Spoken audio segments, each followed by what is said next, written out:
presented about living in Japan and studying in Japan, and I thought maybe I could do this.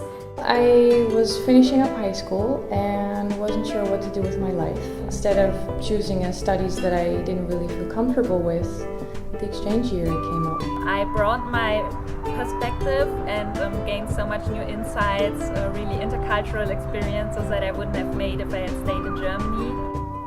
It gives you a certain perspective how things could be or should be, and then you can take those learnings and start implement them in your personal life.